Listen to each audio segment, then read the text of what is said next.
Welcome to the Charting Courses Podcast, a show brought to you by the team at Ventura MedStaff, dedicated to helping traveling medical professionals navigate the world of travel healthcare. Hi everyone, welcome back. I'm Luke. And I'm Brittany.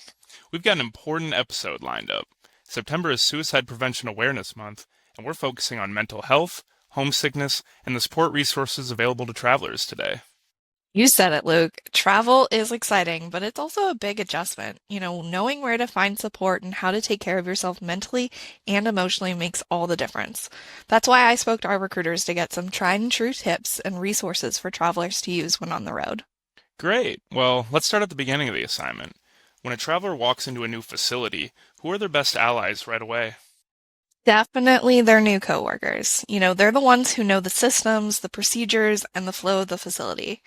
Don't be afraid to ask them all the questions you need in your first few weeks, remembering that it's easier to answer your questions than it is to, fix any mistakes you make by not asking that question. Also, you don't have to limit your questions to work. You can ask questions about your new city too. Your coworkers have the opportunity to become more than colleagues. They can become mentors or even your tour guides to the best lunch spots or local hiking trails. Yeah, and those little connections can help ease some of the homesickness, right? Right. When you're missing home, even something simple like grabbing a coffee with a coworker can remind you that you're building a community right where you are. Yeah, speaking of community, let's talk about the online resources that travelers can use. I know Facebook groups is huge in the traveler world. Oh, yeah. Facebook groups, Reddit threads, even housing forums. These spaces are packed with advice and support from other travelers. They've been where you're going and can offer tips, encouragement, or just, a listening ear. It's one of the quickest ways to feel less alone because you're connecting with people who truly get the lifestyle.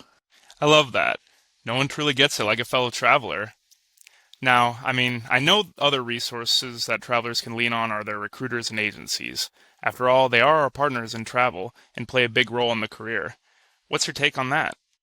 Yeah, I think the traveler-recruiter relationship is so special, and travelers should definitely be partnered with a recruiter who does more than just send them contracts. Travelers should feel comfortable leaning on their recruiter, whether it's about pay questions, assignment struggles, or just needing someone to check in. And then there's your agency itself, which should have benefits you can use to support your mental health. Oh yeah, agency benefits are huge. For example, at Ventura MedStaff, we offer an employee assistance program with free counseling and wellness resources. That's a big deal when you're away from home and need a little bit of extra support. A big deal for sure. That's why it's so important to do your research beforehand and find an agency that's really going to meet all your needs while on assignment. Yeah, definitely, I agree with that. But let's not forget the personal side of sport as well. What role do friends and family play while you're traveling? I would say a massive one. It's easy to get wrapped up in the excitement of a new city and forget to reach out, but a quick call home can make a big difference. Friends and family can remind you that you're not alone, even when you're hundreds of miles away. Sometimes by reaching out, they can surprise you with connections or recommendations in your new city. When you're a traveler, you realize how small the world really is, and there's probably a friend of a friend no matter what city you're in. Yeah, it really sounds like support can come from all angles: coworkers, communities, recruiters, agencies, and of course, family and friends. But what can travelers do themselves to combat homesickness? One of the simplest things travelers can do is decorate their space.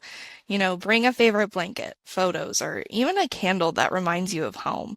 Those small touches create comfort in a temporary space. Yeah, I like that.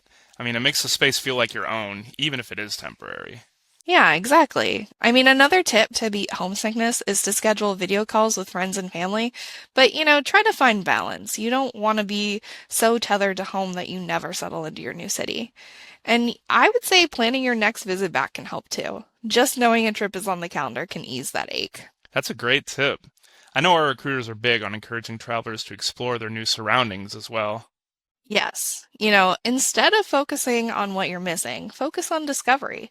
Find a local coffee shop, join a class, check out a farmer's market. You're not just working in this new city, you're living there. Make new memories can help soften the sting of missing old ones. Yeah, while it's totally normal to miss home, you can't let it stop you from enjoying your new one. That's one of the big reasons people come travelers in the first place anyway. It's all about the adventure. So what other tips did our recruiters mention? They also recommend building a routine, a morning walk, meal prepping, journaling. Doing these little things consistently can help you feel more grounded and connected to your new home. Journaling is a good one. That's not just a routine, but a good way to manage your mental health as well. Yeah, too often, homesickness can lead to poor sleep or low energy levels and even anxiety. Journaling is just one tool travelers can use to deal with overwhelming emotions.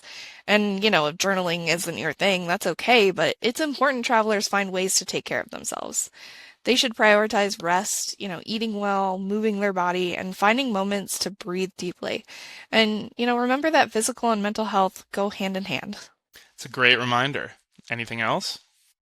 I always say on the tough days, it can help to remember why you started traveling in the first place. Always go back to your why, whether that's career growth or financial goals or just the love of adventure. Keep that in the forefront of your mind. The most important thing is remembering that you don't have to go through this alone. Use your resources and lean on people when you need them. Absolutely. Thank you for walking us through these resources and tips today. Yeah, anytime, Luke. And to our listeners, remember, you're never alone on this journey. Support is out there, and taking care of your mental health is just as important as taking care of your patients. Thanks for tuning in. We'll see you next month. Thank you for listening to the Charting Courses podcast, brought to you by Ventura MedStaff. If you enjoyed this episode, give us a like, share it with your friends, and follow our channel so you never miss an episode.